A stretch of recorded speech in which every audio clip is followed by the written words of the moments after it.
दोस्तों, आज मैं आपको जो कहानी सुनाने जा रही हूँ, ये कहानी है बादलों में दो सोने चांदी के लहंगे के घरों की। तो चलिए दोस्तों, देखते हैं आज की ये कहानी। एक गांव में सुमन नाम की एक औरत अपने दो बच्चों सपना और आकाश के साथ रहती थी। सुमन एक प्राइवेट कंपनी में काम करती थी और उसी से अपने घर का गुजारा करती थी। उनके दोनों बच्चे एक बहुत ही अच्छे स्कूल में पढ़ते थे। सपना बहुत ही ईमानदार और समझदार लड़की थी। वहीं आकाश एक मतलबी और चालाक लड़का था। एक दिन सुमन का ट्रांसफर किसी दूसरे गांव में हो जाता है। सुनो बच्चों, मेरा ट्रांसफर किसी दूसरे गांव में हो गया है। अब हमें उसी गांव में रहना होगा। लेकिन माँ, हम वहाँ कहाँ रहेंगे? बिटिया, मुझे उस कंपनी की तरफ से रहने के लिए घर मिलेगा। अब से हम वही रहेंगे बेटा। मैं वहाँ तुम दोनों का एक अच्छे से स्कूल में नाम लिखवा दूंगी। माँ, मैं दूसरे गांव में बिल्कुल नहीं जाऊंगा। वहाँ मेरा कोई भी दोस्त नहीं होगा। यहाँ स्कूल में और गांव में मेरे बहुत अच्छे अच्छे दोस्त हैं। वहाँ हमें नए स्कूल में जाना पड़ेगा। मैं इस गांव को छोड़कर नहीं जाऊंगा माँ। बेटा, उस गांव में मेरी एक बचपन की सहेली है। उसका नाम शालिनी है। वो एक बहुत बड़ी जादूगरनी है। उसे जादू में बहुत सारे इनाम मिले हैं और पता है, वो बहुत ही अच्छी और नेक दिल की है। हमेशा दूसरों की मदद करती है। माँ, मुझे भी जादूगरनी से मिलना है। मुझे भी जादू सीखना है उनसे माँ। हाँ, मुझे भी जादू सीखना है। जादू सीखकर मैं बहुत ही शक्तिशाली हो जाऊंगा। उसके बाद तीनों दूसरे गांव के लिए निकल जाते हैं। वहाँ पर वो अपने नए घर में रहते हैं। सुमन अपने बच्चों के साथ अपनी सहेली शालिनी से मिलने जाती है। अरे सुमन, कितने दिनों बाद आई हो तुम मुझसे मिलने। मेरी याद नहीं आती क्या तुम्हें? नहीं बहन, दरअसल टाइम ही नहीं मिलता। इनसे मिलो, ये दोनों मेरे बच्चे हैं। इसका नाम सपना और इसका नाम आकाश है। नमस्ते आंटी जी। आंटी जी, हमने सुना है कि आप बहुत बड़ी जादूगरनी हैं। बिल्कुल सही सुना है तुम दोनों ने। मुझे हमेशा से ही एक जादूगरनी बनने का बहुत शौक था। इसी के चलते मैंने जादू सीखा और अपने जादू से हमेशा दूसरों की मदद की। आंटी जी, मुझे भी आपसे जादू सीखना है। क्या आप मुझे भी जादू सिखाएंगी? आंटी जी, मुझे भी जादू सीखना है। मैं भी आपकी तरह एक बहुत बड़ा जादूगर बनना चाहता हूँ। जरूर बेटा, तुम दोनों को मैं जादू करना जरूर सिखाऊंगी। तुम दोनों मेरे बच्चों जैसे ही हो। कल तुम शाम को मेरे पास जादू सीखने आना। अगले दिन दोनों भाई बहन शालिनी के पास जाते हैं और उससे जादू सीखना शुरू करते हैं। शालिनी दोनों को जादू करना सिखाती है। सपना बहुत ही अच्छे तरीके से धीरे धीरे थोड़ा बहुत जादू करना सीख जाती है। लेकिन आकाश जादू सीखने में बिल्कुल भी ध्यान नहीं लगाता था। इसीलिए वो जादू करना सीख ही नहीं पाता। ये दुष्ट जादूगरनी आंटी मुझे तो जादू करना सिखा ही नहीं रही। ये तो बस इस सपना की बच्ची को ही सिखाती है। मुझे तो लगता है ये जानबूझकर मुझे सिखाना नहीं चाहती। लगता है जादू करना मुझे खुद ही सीखना पड़ेगा।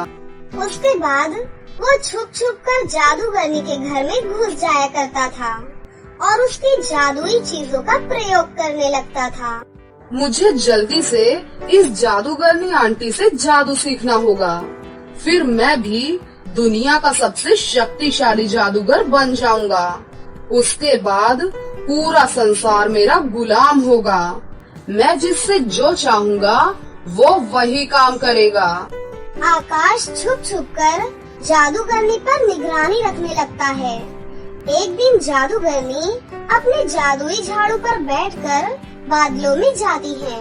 अरे, लगता है ये जादूगरनी आंटी किसी खुफिया जगह पर जा रही है। मुझे इसका पीछा करना चाहिए। आकाश जादूगरनी की जादुई झाड़ू चुराकर उसका पीछा करता है। वो देखता है कि जादूगरनी आसमान में 2 सोने और चांदी के जादुई लहंगे के घरों में जा रही थी। जादूगरनी सोने वाले जादुई लहंगे के घर में प्रवेश करती है और थोड़ी देर में वहाँ से वापस आ जाती है। अच्छा, तो इस जादूगरनी ने आसमान में 2 सोने और चांदी के लहंगों के घर बना रखे हैं। लगता है ये इन लहंगों के घर में बहुत ही कीमती चीज रखती हैं। मैं काम करता हूँ, रात को फिर से यहाँ आता हूँ। आकाश वहाँ से चला जाता है और थोड़ी देर में जादूगरनी उनके घर आती है। आकाश जादूगरनी को देखकर डर जाता है। कहीं इस आंटी को पता तो नहीं चल गया कि मैं इसका पीछा कर रहा था। आंटी जी, क्या हुआ आंटी जी? आप यहाँ क्यों आई हैं? सुनो बच्चों, मैं कुछ दिनों के लिए पहाड़ पर तपस्या करने जा रही हूँ, इसीलिए मैं तुम्हें जादू नहीं सिखा पाऊंगी। और हाँ, पीछे से मेरे किसी भी सामान को हाथ मत लगाना और मेरी तपस्या भंग करने के लिए उस पहाड़ पर भी मत आना, नहीं तो तुम्हारे लिए अच्छा नहीं होगा। जितना जादू मैंने तुम्हें सिखाया है, ईमानदारी से उसकी प्रैक्टिस करो। मैं वापस आकर तुम्हें और जादू सिखाऊंगी। ठीक है आंटी जी, आप बिल्कुल चिंता ना करें, हम किसी भी चीज को हाथ नहीं लगाएंगे और आपकी तपस्या को भंग भी नहीं होने देंगे। आप आराम से जाइए और अपनी तपस्या कीजिए। उसके बाद जादूगरनी वहाँ से चली जाती है। दीदी, मेरी बात ध्यान से सुन लो, फिर मत बोलना कि मैंने बताया नहीं। दरअसल आसमान में जादूगरनी आंटी ने 2 सोने और चांदी के लहंगे के घर बना रखे हैं। मुझे तो लगता है उन लहंगों के घरों में बहुत सारी शक्तियाँ हैं या बहुत सारी धन दौलत है। एक काम करो दीदी, मेरे साथ चलो, आंटी हमसे कुछ छुपा रही है। अरे, तुम्हारा दिमाग खराब हो गया है क्या? जादूगरनी आंटी ने हमें पीछे से कुछ भी करने को या कोई भी सामान छूने को साफ मना किया है। अगर कुछ बताने वाला होगा तो वो हमें खुद बता देंगी। इस तरह चोरों की तरह जाना बिल्कुल ठीक नहीं। मुझे आपसे यही उम्मीद थी। तुम्हें नहीं चलना तो मत चलो, मैं खुद ही चला जाऊंगा।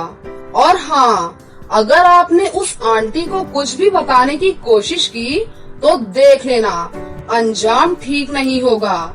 मैं आपसे अपने सारे रिश्ते तोड़ दूंगा। देख मेरे प्यारे भाई, वहाँ जाना बिल्कुल ठीक नहीं।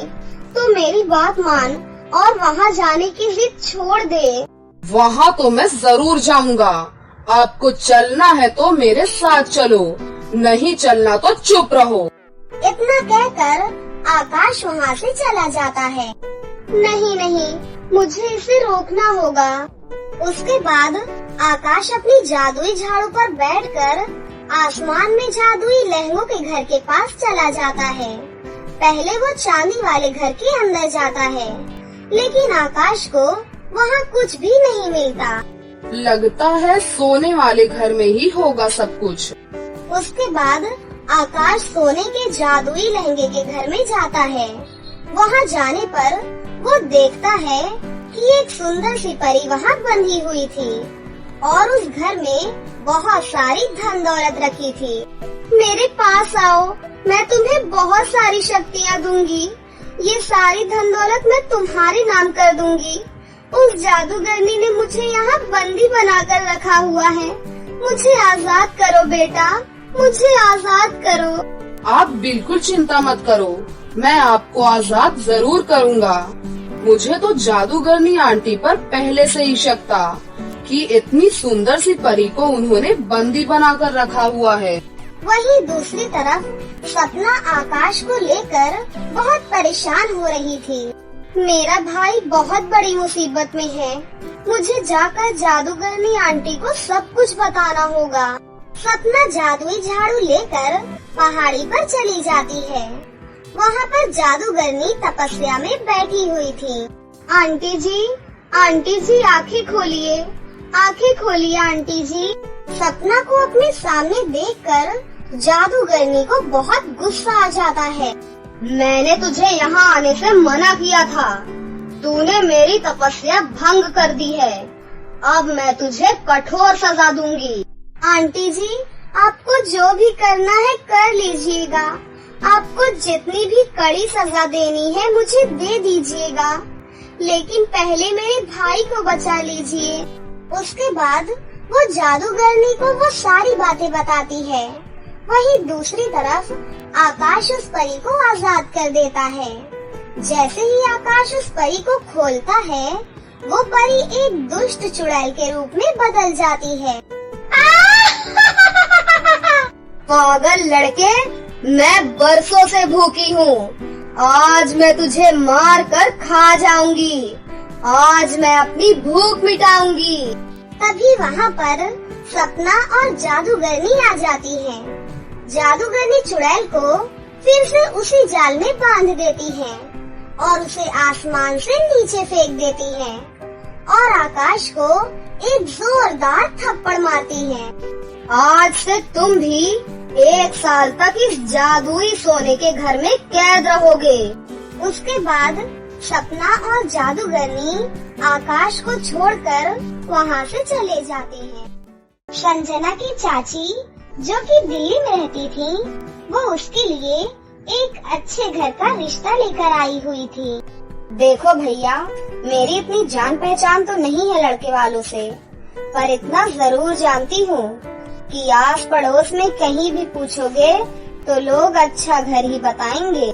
ठीक है रीमा, अगर तुम कहती हो तो लड़के वालों को एक बार बुला लेते हैं और संजना भी लड़के को देख लेगी। संजना की बुआ लड़के वालों से अपने तरीके से बात कर लेती है और कुछ ही दिनों बाद संजना की शादी पुनीत नाम के लड़के से हो जाती है। पता नहीं इस काम वाली को छुट्टी लेकर के गांव अभी ही जाना था। उसे पता था कि शादी वाला घर है, नई नवेली दुल्हन आएगी तो घर में 100 काम होंगे। फिर भी बिना बताए गांव निकल गई। अब मैं दूसरी काम वाली इतनी जल्दी कहाँ से ढूंढूंगी? कांता, एक प्याली चाय दे दो तो बड़ी मेहरबानी होगी। सुबह से एक प्याली चाय भी नहीं मिली है। तुम्हें तो जब देखो चाय पीने की पड़ी रहती है। पता भी है एक बर्तन भी धुला हुआ नहीं है जिसमें तुम्हारे लिए चाय बना दूं। ढेरों बर्तन पड़े हुए हैं जूठे। माँ, मैं कॉलेज जा रही हूँ। अब तुम मुझे ये मत कहना कि मैं छुट्टी कर लूँ और तुम्हारे साथ घर का काम करवाऊँ। मेरा आज बहुत बड़ा प्रोजेक्ट सबमिट होना है, इसलिए मैं तो कोई काम नहीं कर सकती। ये लो, अब इसे भी अभी कॉलेज जाना था। अब मैं क्या करूँ, कुछ समझ ही नहीं आ रहा। संजना की सास कांता अभी काम वाली को लेकर परेशान ही हो रही थी कि तभी संजना कांता की सारी बातें सुन लेती है और रसोई में जाकर बर्तन धोने लगती है। अरे संजना बहू, तुम ये रसोई में क्या कर रही हो? हटो हटो हटो, ये झूठे बर्तन तुमसे थोड़ी ना धुलवाऊंगी। अभी तुम्हारे हाथों की मेहंदी तक नहीं उतरी है। माँ जी, आप परेशान मत हो, मैं थोड़ी देर में सारा काम निपटा दूंगी। आप अकेले इतना काम नहीं कर पाओगी। ठीक है, अगर तुम कहती हो तो मैं कोई और काम कर लेती हूँ। माँ, पड़ोस में किसी से पता करो, शायद कोई और काम वाली मिल जाए। मैंने पहले ही पूछा था, पर अभी किसी भी काम वाले के पास समय नहीं है। पुनीत काम पर चला जाता है। संजना सारे घर का काम करती है। अब तो रोजाना ही ऐसा ही होने लगा। काम वाली तो थी नहीं। संजना की नंद अंजलि सुबह होते ही कॉलेज निकल जाती और सास पैरों में दर्द के बहाने बिस्तर पर आराम करती। संजना तो मानो घर के काम में ही उलझ सी गई थी। एक शाम, माँ, तुम बिल्कुल सही बहू ढूंढ कर लाई हो। बेचारी गरीब घर की है, इसीलिए चुपचाप संस्कारी बहू की तरह घर का सारा काम कर लेती है। अगर कोई पैसे वाले घर की लड़की बहू बना कर ले आती तो वो पूरे घर को अपने इशारों पर नचाती और तुम और मैं बस दिन भर बर्तन ही घसते रह जाते। तभी तो मैंने इसकी बुआ को शादी के लिए हाँ कह दिया था। मुझे पता है ये गरीब घर की लड़कियाँ बड़ी सीधी सादी बहुएं साबित होती हैं। अब काम वाली गांव भाग गई। सोच ये न होती तो कौन काम करता। कांता, तुम दोनों माँ बेटी को तो संजना बहू का शुक्रगुजार होना चाहिए। बेचारी ने आते ही पूरा घर संभाल लिया। ऐसे ही दिन बीत रहे थे। संजना सभी घर वालों की देखभाल का पूरा ध्यान रखती थी। एक दिन, क्या हुआ पुनीत बेटा, तुम इतना परेशान क्यों हो? और आज तुम ऑफिस भी नहीं गए? पापा, मेरी नौकरी छूट गई है। कंपनी घाटे में चल रही थी, इसलिए उन्होंने मेरे जैसे बहुत से वर्कर्स को निकाल दिया। दिमाग खराब हो रहा है मेरा। गाड़ी की किस्त भरनी है, घर का लोन भी पूरा नहीं हुआ है, घर का खर्चा, अब सब कुछ कैसे होगा, कुछ समझ में नहीं आ रहा है। पुनीत बेटा, चिंता मत कर, अब कोई न कोई रास्ता तो निकल ही आएगा। ज्यादा होगा तो कुछ दिनों के लिए मैं कोई काम कर लूँगा। पापा, मेरे होते हुए आप काम नहीं करोगे, मैं कुछ सोचता हूँ। पुनीत दूसरी नौकरी को लेकर परेशान था। उसे कोई काम नहीं मिल रहा था। घर में पैसों की तंगी भी शुरू हो गई। पुनीत ने अपनी गाड़ी बेच दी। घर के लोन को लेकर वो परेशान था। 15,000 रुपए की किस्त उसे भरनी थी। तभी, भैया, मेरे कॉलेज की फीस इस बार बहुत लेट हो गई है। मेरा आखिरी साल है। अगले महीने की 5 तारीख तक 12,000 रुपए फीस के भरने हैं। अच्छा ठीक है, मैं कुछ इंतजाम करता हूँ। तभी संजना अपने मन में ये सोचती है कि ऐसे खाली हाथ पर हाथ रखकर मैं नहीं बैठ सकती। घर में सभी बहुत परेशान हैं। मुझे कुछ करना होगा। पता नहीं मेरी सहेली रूपा ने बात कर ली कि नहीं। मेरे काम के लिए पूछती हूँ। हेलो रूपा, मैं संजना बोल रही हूँ। तूने बात की? फिर पार्लर में जगह खाली है क्या? हाँ, मैंने बात कर ली है। 12,000 रुपए महीना देंगी बबीता मैम। तू हाँ बोलती है तो मैं बात कर लेती हूँ। ठीक है, तू हाँ बोल दे, कम से कम कुछ तो पैसे आ जाएंगे। संजना पुनीत से पार्लर में मेहंदी लगाने की नौकरी की बात करती है। पहले तो वो मना करता है, पर संजना उसे समझाती है। पुनीत, मैं जानती हूँ कि आप परेशानी के दौर से गुजर रहे हैं। मैंने आपसे शादी के बाद हर सुख दुख में साथ निभाने का वादा किया था, और आप परेशान मत हो। मैं घर और बाहर का काम एक साथ संभाल लूंगी। ठीक है संजना, तुम कल से पार्लर में नौकरी के लिए जा सकती हो। अगले दिन से संजना सारे घर के काम करने के साथ साथ पार्लर भी जाती और वहाँ पर पूरा दिन मेहंदी लगाने का काम करती और शाम के वक्त घर आती। संजना बहुत मेहनत कर रही थी ताकि वो अपने परिवार की मदद कर सके। संजना बहुत सुंदर मेहंदी लगाती थी। ये बात उसकी सास को तब पता चली जब उसने पार्लर में काम करना शुरू किया। संजना को पार्लर में काम करते हुए 1 महीना बीत चुका था। पार्लर की मालकिन बबीता भी संजना की मेहंदी लगाने के काम को देखकर बहुत ही ज्यादा खुश थी। संजना, तुम सचमुच बहुत मेहनती हो। पिछले 1 महीने में बहुत से कस्टमर तुम्हारी बहुत तारीफ कर रहे हैं और अपनी फैमिली फ्रेंड्स की शादी या सगाई के फंक्शन के लिए तुम्हें ही मेहंदी के लिए बुक करना चाहते हैं। और हाँ, ये लो तुम्हारी सैलरी 12,000 रुपए। बाकी ये तुमने ओवर टाइम भी शादी के सीजन में बहुत किया है, उसके 6,000 रुपए अलग से दे रही हूँ। Thank you ma'am, thank you so much. आपने मेरे काम की इतनी तारीफ की। मैं तो बस भगवान की कृपा से मेहनत से करती हूँ। संजना घर आ जाती है और 12,000 रुपए अंजलि के हाथ में रखती है। अंजलि, ये तुम्हारे कॉलेज की फीस के पैसे, तुम कल ही अपने कॉलेज की फीस जमा कर देना। भाभी, ये तो आपकी मेहनत की कमाई है, आप ये सारे पैसे मुझे दे रही हैं? नहीं नहीं भाभी, अंजलि तुम मुझे अपनी भाभी कहती हो ना, और भाभी तो माँ सम्मान होती है। तो क्या तुम अपनी भाभी माँ के पैसे नहीं लोगी? तुम अपने भैया से भी तो पैसे लेती हो ना, तो मुझ में और तुम्हारे भैया में क्या फर्क है? मैं भी तो इस घर का हिस्सा हूँ, इसलिए ये पैसे रख लो। मुझे माफ कर दो भाभी, मैंने ना जाने आपके बारे में क्या क्या गलत सोचा। पुनीत को भी दूसरी नौकरी मिल जाती है। अब संजना और पुनीत दोनों मिलकर काम करते थे। कांता और अंजलि भी अब संजना के घर के काम में बहुत मदद करती थी। परिवार में खुशियाँ फिर से लौट आई थी और सभी हंसी खुशी मिलकर रहने लगे थे।